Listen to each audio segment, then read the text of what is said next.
04:02 a.m. Local time, 1,500 miles northwest of Hawaii.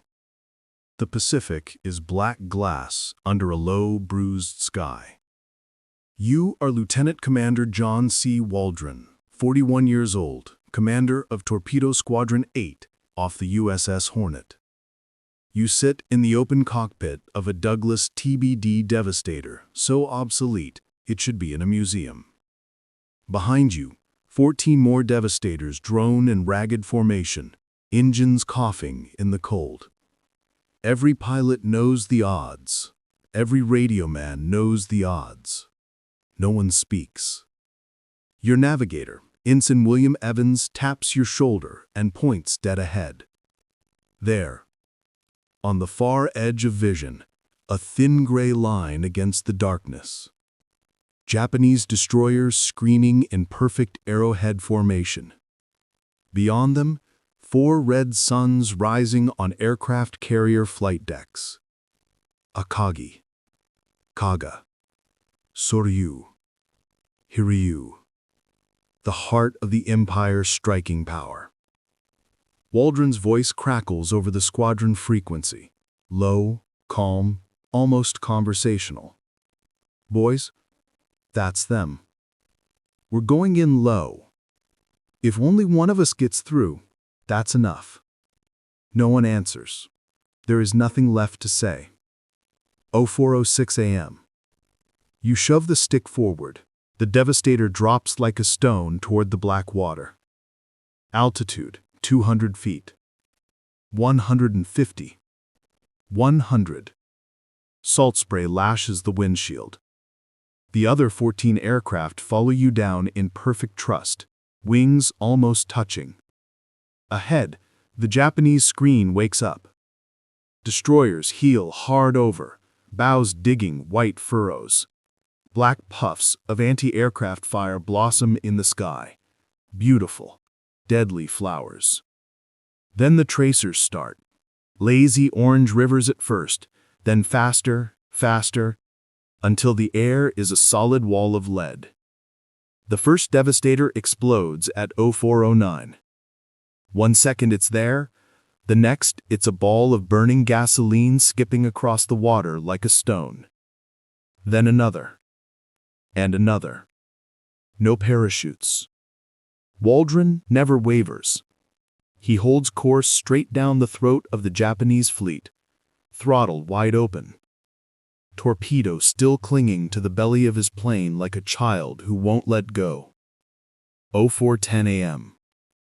You can see the faces of Japanese gunners now, tiny figures on the destroyer Oroshi, mouths open in silent shouts.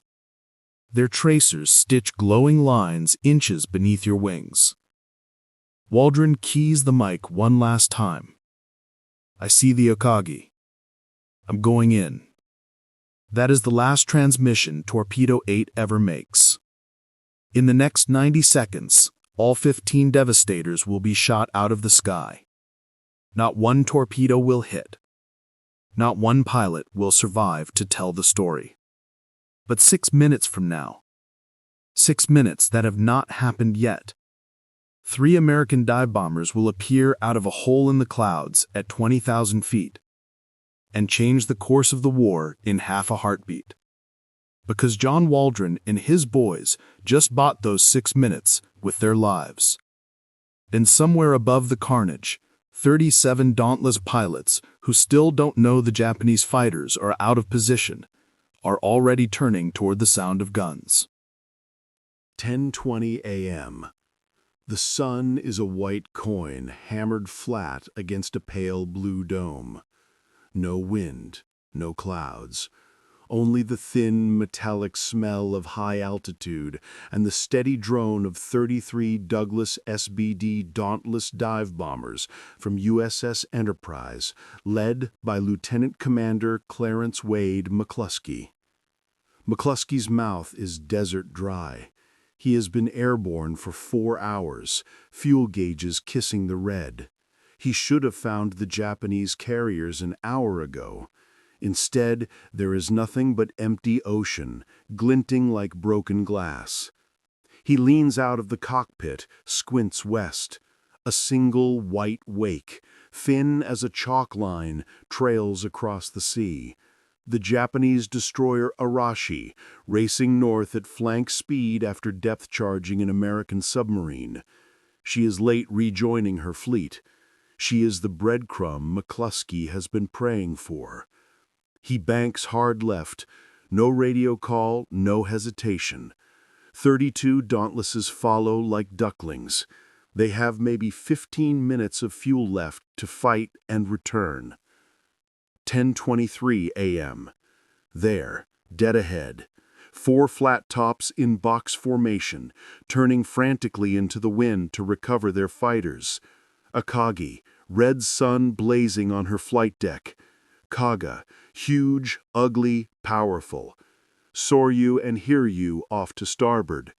Their decks are jammed bow to stern with aircraft, fuel hoses snaking everywhere, bombs and torpedoes stacked like cordwood. And above them, almost nothing.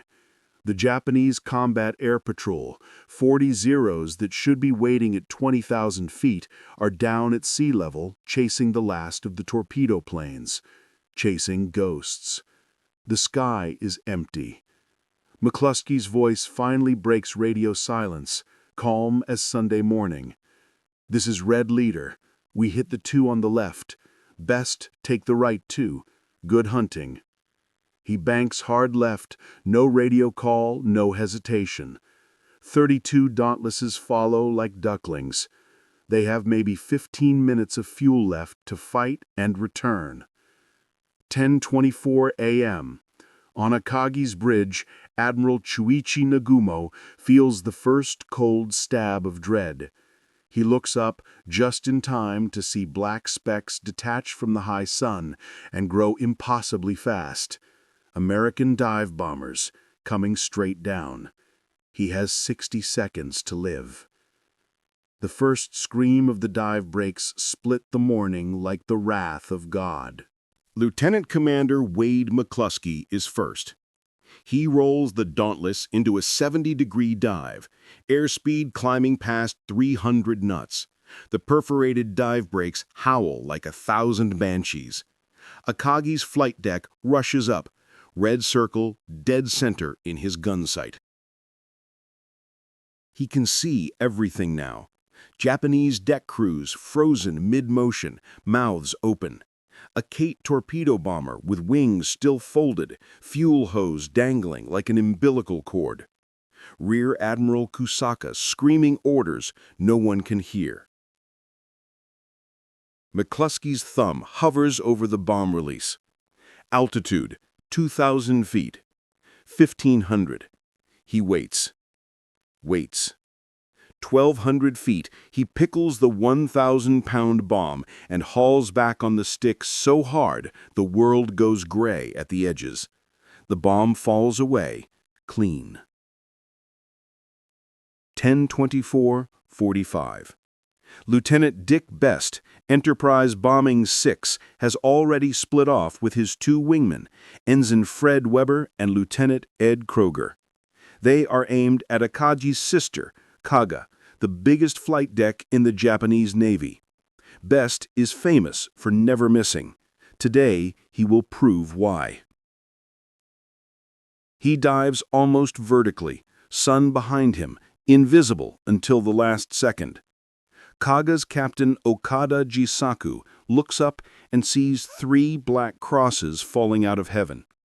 He has time for one thought. So this is how it ends. 10:24:45. McCluskey's bomb hits Akagi just aft of the bridge. It punches through the flight deck as if it were paper, through the hangar deck packed with fully fueled and armed aircraft, and detonates deep inside. A split second later, Lieutenant Clarence Dickinson's 500-pounder lands 20 feet away. Then another. Then another. The secondary explosions are biblical. Aviation fuel ignites in a roaring orange mushroom that lifts the entire aft deck 10 meters into the air. Torpedoes cook off in chain reactions, wham, wham, wham, each one ripping new holes in the hull. Akagi's island disintegrates. Admiral Naguno is hurled against a bulkhead, blood streaming from his scalp. 10:25:10. Simultaneously, literally the same heartbeat, Dick Best's 1,000-pounder strikes Kaga dead center amidships. It penetrates the flight deck and explodes among 27 armed Kate bombers waiting elevators. The blast wave is so violent it flips a Zero on the deck completely over, like a toy. 2 more bombs from Best's wingmen land seconds later, one directly on the bridge, killing Captain Okada instantly. Kaga disappears inside her own inferno. Black smoke towers 10,000 feet into the clean Pacific sky. Men leap burning into the sea. 10:25:40. Sōryū is next. Lieutenant Commander Maxwell Leslie, Yorktown's VB-3, arrives 30 seconds late because his squadron dropped their bombs overboard hours earlier to stay in the fight. They are diving now with only 500 and 100-pounders. It doesn't matter. Leslie's first bomb hits Sōryū squarely on the forward elevator. 2 more follow in perfect sequence. The carrier's innards erupt. Hangar deck, fuel, ammunition, all going up at once. Captain Yanagimoto Ryosaku stands on the bridge, arms folded, refusing to leave his ship. He begins singing the Japanese national anthem as flames reach the bridge. 10:26. Exactly 6 minutes after McCluskey rolled in, 3 Japanese fleet carriers are mortally wounded. Akagi burning from stem to stern. Kaga, a floating volcano. Sōryū already listing, her bow underwater. Only Hiryu, off to the north, still steams under control. Her captain, Yamaguchi Tamon, watches the smoke of his comrades and makes a decision that will cost him everything. He turns Hiryu into the wind and screams a single order. Launch everything. Strike the American carriers. Avenge our brothers. 18 Val dive bombers and 6 Zero escorts claw for altitude. They have no idea that American fighters are already climbing to meet them, or that Dick Best still has fuel for one more attack run. 6 minutes changed the Pacific War, but the morning is not over. Hiryu is alone now, a single red sun racing across an empty ocean. The smoke from Akagi, Kaga, and Sōryū stains the horizon like a funeral pyre. On her bridge, Rear Admiral Yamaguchi Tamon stands motionless, white-gloved hands clasped behind his back. He has just received the final signal from Nagumo on the crippled Akagi. Quote, "Abandon ship. All surviving carriers attack independently." Yamaguchi's reply is one line. Hiryu will continue the fight. 18 Vals and 6 Zeros are already circling overhead, pilots bowing toward their burning comrades before turning southeast. Their target? The American carriers, somewhere beyond the curve of the Earth. They do not know the exact position. They do not care. This is no longer about victory. This is about honor. 11:58 a.m. The Japanese strike appears on Yorktown's radar like a swarm of angry hornets. Lieutenant Commander Jimmy Thatch, fighting squadron leader, has exactly 12 Wildcats aloft. 12 against 24. He keys the mic, voice almost bored. "Okay, boys, weaving time." The Thatch weave begins. Pairs of Wildcats scissoring across the sky, guns never silent. Zeros fall like autumn leaves. Vals press on regardless, pilots locked in rigid suicide dives. 12:01 p.m. The Japanese strike leader, Lieutenant Michio Kobayashi, has done his duty. He rolls inverted, pushes his Val into a vertical dive straight at Yorktown's island. He never pulls out. The aircraft smashes into the stack at 300 knots, disintegrating in orange fire.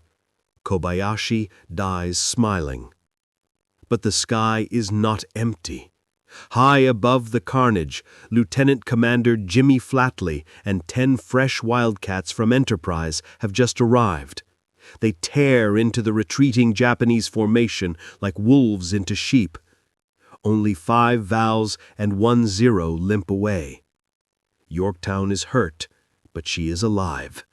And somewhere to the west, Dick Best is already climbing with 2 wingmen, fuel gauges flickering on empty, eyes fixed on the single column of smoke that marks Sōryū. The sun is lower now, a flat copper disk on the rim of the world. Lieutenant Richard Halsey Best, 32 years old, lungs already scarred from an oxygen accident months earlier, sits in the front cockpit of SBD Dauntless 6B3. His rear gunner, Chief Petty Officer James Murray, is humming Sweet Georgia Brown over the intercom to keep himself awake. They have been flying for 6 hours straight. Fuel, 20 gallons, maybe 25 minutes left in the sky. Best has only 1 bomb left, a single 1,000-pounder slung under the belly. He has already put one into Akagi this morning and another into Kaga. 2 fleet carriers burning because of him. Now the scouts have found the 4th. Best sees the smoke first, a thin black finger stabbing the sky 180 miles northwest of Midway. He banks toward it without a word. His 2 wingmen, Lieutenant Ed Kroger and unsigned Fred Weber, slot in behind him like they'd done it 1,000 times. They haven't. This is their first combat mission. 14:58 p.m. Sōryū appears beneath them, steaming hard northeast at 30 knots. Her deck miraculously clear after recovering the remnants of her morning strike. Captain Kaku Tomeo has just ordered a second attack wave spotted for launch. 18 more Vals and Kates, fully armed. If they get airborne, Enterprise or Hornet could die this afternoon. Best doesn't know any of that. He only knows the red sun on the flight deck is the last one left. He rolls in from 20,000 feet. No radio call, no warning. Just the long, screaming plunge. 15:02 p.m. Anti-aircraft fire erupts, oily black puffs, then red tracers arcing up. Best ignores it all. He is locked on the forward elevator, eyes narrowed to slits, coughing blood into his oxygen mask from the strain of the dive. He will never fly combat again after today. His lungs are already dissolving. He doesn't care. At 2,000 feet, he releases. Pulls out so hard the Dauntless shudders on the edge of structural failure. The bomb falls true. It strikes just forward of the island, penetrates 2 decks, and explodes in the middle of the packed hangar. Secondary blasts rip upward. Torpedoes, bombs, aviation fuel, turning Sōryū into a torch. 2 more bombs from Kroger and Weber land seconds later. One takes the bridge. Captain Kaku disappears in the fireball. Sōryū staggers, mortally wounded. Flight deck peeled open like a tin can. Her second strike wave never leaves the deck. 15:07 p.m. Best circles once at 5,000 feet, watching the carrier burn. Murray's voice in his ear. Quiet. Skipper, that's 4. Best doesn't answer. He just banks southeast, toward where he hopes Enterprise is still floating, and pushes the throttle to the stop. Behind him, The last fleet carrier of the Imperial Japanese Navy dies alone beneath a darkening sky. But the battle is not over. Far to the east, Japanese submarines are already closing the American task force. And on the crippled Yorktown, salvage parties are still fighting fires, while lookouts scan the horizon for a second Japanese wave that will never come. Because in the space of one morning, 6 minutes of dive bombing and one final lonely attack, 4 Japanese carriers and the cream of their naval air arm have been erased from the war. The tide has turned. The rising sun is setting. 19:40 p.m., 4 June 1942. The Pacific has swallowed the sun. Only 4 burning pyres mark where the pride of the Imperial Navy once sailed. Akagi, Kaga, Sōryū, and now Hiryu, each a separate funeral on the water. Aboard the crippled Yorktown, Captain Elliot Buckmaster stands on the listing flight deck, coat soaked in sweat and sprinkler water. Fires are out. Power is flickering back. He has just told Admiral Frank Jack Fletcher that the ship can still make 19 knots. Both men know it's a lie, but it is the kind of lie the Navy needs tonight. Far to the west, Admiral Yamamoto Isoroku receives the final terrible signal from Hiryu. Ship abandoned, fires out of control. Request permission to sink by own forces. Yamamoto stares at the message for a long minute, then quietly orders the combined fleet to reverse course. For the first time in his life, the architect of Pearl Harbor turns away from a battle. 23:17 p.m. Destroyers circle the dying carriers like mourners. Akagi refuses to sink. Her crew has been taken off, yet she still floats, bow high, island glowing red from stem to stern. Captain Aoki Taijiro, her skipper, begs permission to stay aboard. Denied. At 01:45 a.m. on 5 June, 4 Japanese destroyers fire 24 torpedoes into their own flagship. Even then, she takes 2 hours to die. When the sea finally closes over her, seasoned sailors on the escorts openly weep. Hiryu goes last. Admiral Yamaguchi and Captain Kaku have remained on the bridge, sharing a final bottle of sake. They tie themselves to the compass binnacle so their bodies will go down with the ship. At 5:10 a.m., Hiryu rolls over and plunges bow first, taking 2 of the finest officers in the Imperial Navy with her. Yamaguchi's last signal to Yamamoto is 4 words: "We see the moon." Dawn, 5 June. American search planes find only oil slicks and floating debris. 305 Japanese aircraft are gone. 2,403 aviators and sailors, most of the elite who struck Pearl Harbor, are dead. The Americans have lost 1 carrier that still refuses to sink, 1 destroyer, 150 aircraft, and 307 men. Midway itself never fell. The invasion transports, already low on fuel and morale, turn east and run for home. 7 June 1942, 0600 a.m. Yorktown finally gives up. After surviving 2 air attacks and a submarine spread, she rolls over from progressive flooding and takes 141 men with her. The destroyer, USS Hammond, lies beside her, broken in half by the same Japanese torpedoes. Survivors float in rafts, watching the great carrier stand on her bow and slide under, her battle flag still flying. As the bubbles clear, an ensign on a nearby cruiser lowers his binoculars and says the sentence every sailor present will remember for the rest of his life. Well, gentlemen, there goes the war. And he is right. In 6 minutes, on the morning of 4 June 1942, 33 Dauntless pilots and the ghosts of Torpedo 8 turned the Pacific from a Japanese lake into an American highway. From this day forward, Japan will never launch another major offensive. Every island they lose from now on will be one step closer to Hiroshima. The rising sun reached its zenith at 10:24 a.m. on 4 June 1942.